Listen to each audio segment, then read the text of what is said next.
bagaimana adik saya ini dipermainkan, dipersalahkan yang tidak salah. Itu ya saya cuman ya sedih aja, cuman kalau mau saya nangis. Ahok itu dihalangi. Dia berapa kali bilang, kalian yang halangi saya dari hidayah.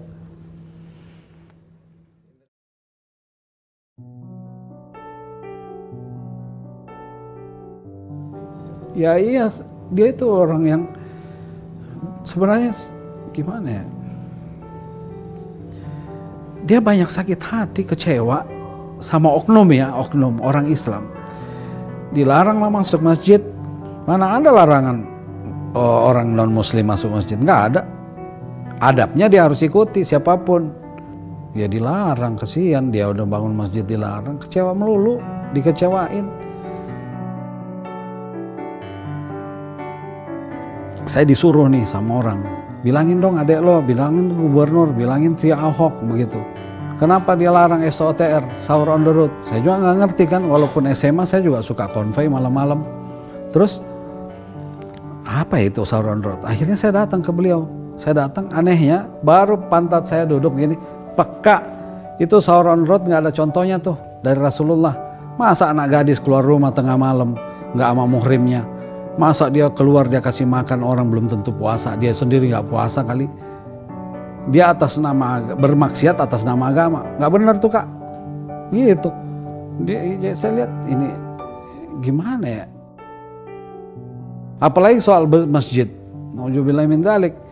Ahok mungkin dibanding saya, ini demi Allah, kalau dibanding nama saya untuk bangunkan masjid jauh. Ahok lebih banyak. Katakanlah saya baru setengah, dia udah 10. Jadi begini, tempo hari Pak ini kondangan, kebetulan pas hajatannya kan di masjid ini ya. Nah, kebetulan lagi dibangun dan pihak panitia masjid ya minta bantuan juga. Alhamdulillah dibantu langsung gitu. Kira-kira hari Selasa kita ngajuin, hari Rebo, antara Rebo dengan Kamis lah. Clear. Langsung uang pertama keluar gitu.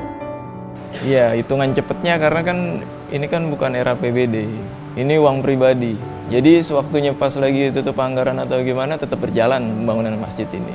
Ini murni uang Pak Ahok sendiri. Jadi saya rasa kalau buat rumah ibadah, saya yakin. Biarpun agamanya lain. Saya keras dalam hal agama untuk diri saya sendiri. Apalagi masalah kepemimpinan misalkan. Ya saya, walaupun saya ini adalah kakaknya Ahok, saya tinggal di Jakarta, saya sedetik pun tidak pernah dipimpin sama Ahok. Agama saya nggak pernah. Nah jadi saya dilantik oleh Allah sebagai umat Rasul.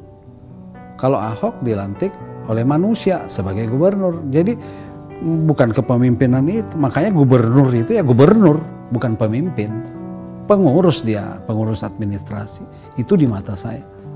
Saya aja berapa kali ganti gubernur ya mungkin Pak Ahok doang yang bangun masjid di tempat saya, di balai kota itu. Saya pikir mau diberi ya apa ya namanya lebaran itu ya, hadiah atau apa gitu kan.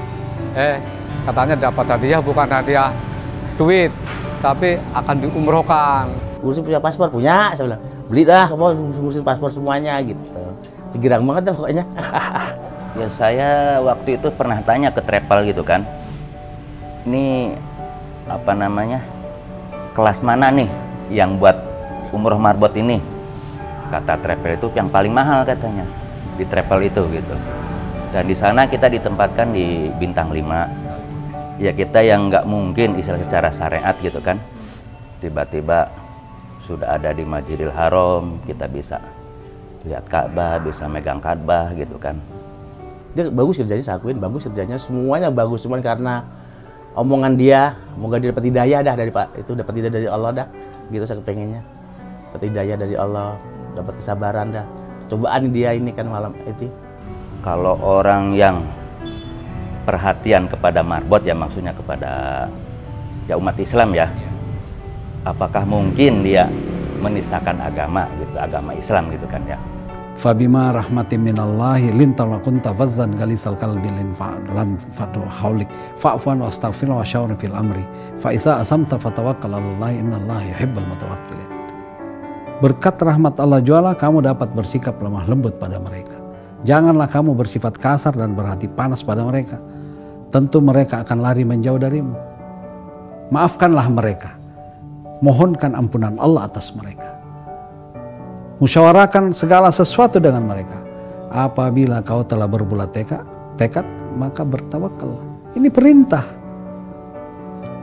Saya kepingin tuh orang Islam kayak dia gitu. Semua kepingin banget gitu. Anak buah Habib ya kayak anak buah Habib gitu, kayak Islam gitu. Kayak dia dah sifatnya semuanya gitu, kejujurannya semuanya. Kepingin banget orang Islam kayak dia.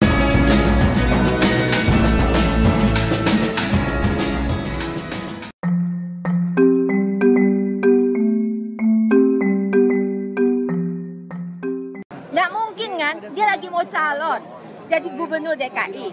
Mayoritas hampir 100% orang Pulau Seribu itu agamanya Muslim. Apa nggak bunuh diri menghina Al-Quran? Apa nggak bunuh diri menghina agamanya? Ya masuk akal. Gitu loh. Nalarnya begini, beliau ini kan mencari dukungan dalam suara pencalonan gubernur ikut sebagai kontestan. Iya. Padahal mayoritas penduduk DKI Muslim, apalagi di Pulau Seribu hampir 100%. Nalar enggak dalam mencari dukungan lalu kemudian menista Al-Quran atau agama Islam. Ini dari segi nalar aja nggak masuk akal. Iya, jadi kira-kira begitu. Jadi saya bisa mengerti kenapa Pak Ahok sangat terharu tadi. Kami pun semua terharu karena ya kami bisa mengingat orang tua kami mengingat bangsa dan negara ini. Dipisir kayak begini, nggak fair. Tapi apa saran dari keluarga kepada Pak Ahok? Apakah maju terus dalam pilkada DKI atau gimana? Ya tentu saja. Ya almarhum bapak saya itu melarang kami tinggal di luar negeri walaupun kami punya kesempatan. Dia bilang kalian itu dibesarkan untuk bangsa ini. Itu pesan almarhum bapak saya. Dan almarhum bapak saya itu menolong banyak sekali orang-orang tidak mampu. Bahkan Mes Belitung itu rumah bapak kami. Dihibahkan untuk jadi Mes Belitung. Anak-anaknya dikontrakin di gang. Mana ada orang tua seperti itu. Dan itu boleh dicek, Mes Belitung sampai sekarang masih ada. Karena pengen menampung keluarga saudara-saudara kita yang kurang mampu. Nah, apa yang terjadi? Bapak saya tuh percaya bahwa kami ini mempunyai hak dan kewajiban yang sama untuk membangun negeri ini. Karena kami juga orang Indonesia, kami juga bangsa Indonesia, ini juga tanah air kami. Itu hak konstitusi kami untuk membangun negeri ini. Dan sayang sekali, hanya karena kami lahir dari suku dan agama yang berbeda dipolitisir seperti ini. Dan ini bukan pertama kali. Kami ikut pilkada, saya sampai nggak mau ikut pilkada lagi. Karena saya nggak tahan, jujur saja saya tidak tahan. Diskriminasi ini harus dihentikan.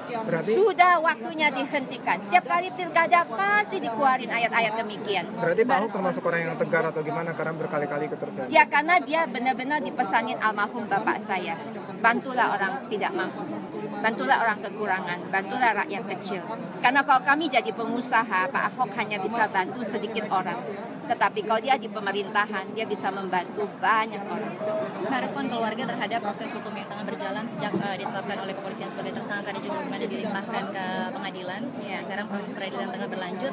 Ada tekanan dan desakan publik begitu. Bagaimana keluarga melihat desakan publik di tengah proses peradilan yang tengah berjalan? Ya, kita harus melihat ya desakan publik yang mana. Ada silent majority gitu loh. Dan sebetulnya mayoritas publik itu mereka itu kan banyak kan saya tahu dari keluarga juga, dari saudara-saudara saya juga setelah kita ngobrol dan dialog, ternyata mereka itu nggak pernah nonton video Pak Ahok yang sesungguhnya. Mereka itu terprovokasi karena menonton editan yang sudah ditranskrip sendiri oleh Budi. Saya sampai nggak tahu namanya tuh, Buniyani. Nah, bayangkan itu. Nah, jelas-jelas kalau mereka mendengar langsung pasti tidak mungkin gitu loh. Nah, kalau kita menonton video Pak Ahok, itu jelas-jelas dia berusaha menyemangati supaya ikut program yang 80-20% itu. Dan dia terbawa suasana di kampung kami di Belitung, makanya dia salah sebut Kades gitu dia sebut. Terus dia bilang Pulau Belitung. Kalau kita menonton video Pak Ahok di Pulau Seribu, itu tidak akan terjadi seperti hari ini. Dan ini contoh konkret.